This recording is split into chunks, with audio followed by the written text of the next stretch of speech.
can you speak a little more about your first film, Swam Siddha, and explain the concept behind it? Yeah, Swam Siddha was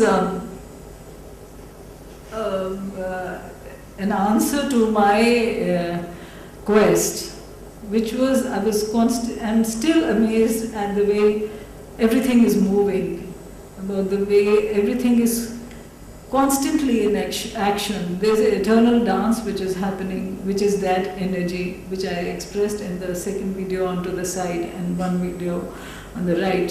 The right is time, which is also eternal, which is there, but the movement happens with that energy. That creation takes place with that energy into that eternal space which is time. And that was the whole film about. And then of course it doesn't stop there. Time takes you on, it makes, the energy makes the movement, and there is a constant rhythm, there is birth, then there is of course death, which I call rejuvenation. I never called it death. That is a space where we are all rejuvenated, sort of injected again with some kind of a power to get back, and again move on. And the corrugated paper or the sheet you saw and the bubble paper, the rolling in it was, this is one space, this is one birth that is taking place, and then you're moving out of it. Then there is another birth which is, rolling into the bubble paper. There's an action there, moving out of it. And then of course there's the pouring of color. Red again is implying energy, and the gold is truth. Without Satya, without truth, nothing can take place, nothing can happen, there can be no movement. The movement of energy is because there is truth. There's a truth that it is happening. There's a truth, we do not want to believe it today, we want to call it, it is not enough cutting edge. But it is a fact that whatever is happening, it is happening because of that eternal truth, because of that eternal truth that these are the certain sanctified forces which are there, which will always be there, whether we live to believe in it or not. So that is what I wanted to imply. And of course, the ghat is implying of the pind, or this body, of this physical form, and which is encircled with another golden line, which is again the truth. This physical body is also a truth, because it is a reflection of that truth, that eternal truth, or that ultimate being. He has only created us. To a certain extent, we are a part of that truth. And again, the journey begins.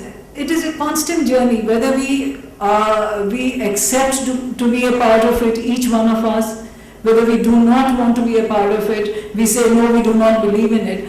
Wherever we are walking, we are on the path. And it is all like at different stages making us reach to the final liberation. And in the end, I've again shown that reaching the final liberation, Maya again becomes Loth. She's again the enchantress. She covers her face, and again she's lost to enchant you again by another form. So it is a constant, I think it's a dance of ecstasy. It takes me to a different kind of a space where I sort of wanted to share it. I don't know if I've been able to make any kind of communication, any kind of relation to you, but that's what I wanted to say. Have you made many films? Sorry? Have you made many films or only? Yeah, I have done about 5, 6 films, yes. And in this film, you were stepping into some color? Yeah, there were 4 pairs. I had placed, there were 4 bowls of red color, which I poured red color in it, and they were placed at 4 positions. They are the 4 pairs. And I was the time moving on to that. And then I had placed 60 canvases, white canvases, on the floor, which were not colored. Now the red color is again the energy through which I'm moving. The movement is given through that color, that energy, which is moving me. But time is erratic. And that's what I placed the canvases at, and I placed it at different positions, and I move back and forth. That it is erratic. It may be moving in pairs, but again, there's so much happening within that time. There's so much happening constantly, which may not be according to what we want it to be. So it becomes erratic. So that's why that is all symbolic again, yes.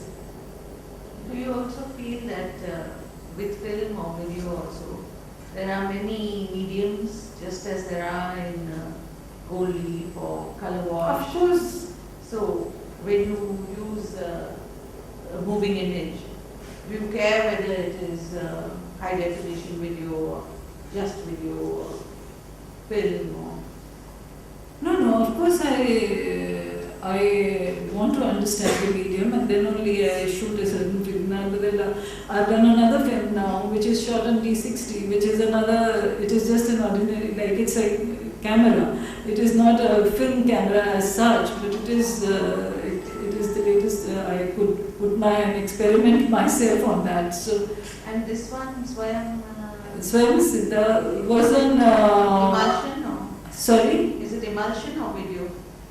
Is it film? It is film. It is not video. Yeah. That's interesting. Thank you. What is your vision as an artist? Vision as an artist? My vision I've already shown. Like it's very hypothetical. I don't know what like what I want to say as an artist. Where do you see yourself, say 20 years from now? Where do you want to take your art forward? Do you have any place that you want to go to with your art? I want to paint every day, every moment. That's all I can see myself as. I've not planned anything as such that I have to reach at this particular space, because it is very hypothetical. Every space you reach, you want to go ahead. And also, I wanted to know what the essence of the, I don't know if you can call it that, your spirituality is. Like, because you have so many different things that you want to say, but ultimately, could you put your spiritual thinking into a few lines, or can you give me the essence of? Yeah, I think to me and to any body on this path, being spiritual is not being religious, and being spiritual is, of course, believing in that force, in that energy, and at the same time believing that energy is in everybody else around you, and you are not the only one. Seema, it's not a question, I just wanted to say something about the work. And it's that nowadays, you go to a lot of gallery openings, you see a lot of art. Very often it comes from concepts, it's called conceptual art, or it comes from some curator's ego sometimes, or occasionally it's a reflection of rather nihilistic and you could say turbid times. So it's very nice, for me at least, to see something that comes from somewhere timeless, and that's come from a collective unconscious or a collective mythology, if you will, and it's represented in your work. So it's very nice to see. Thank you so much.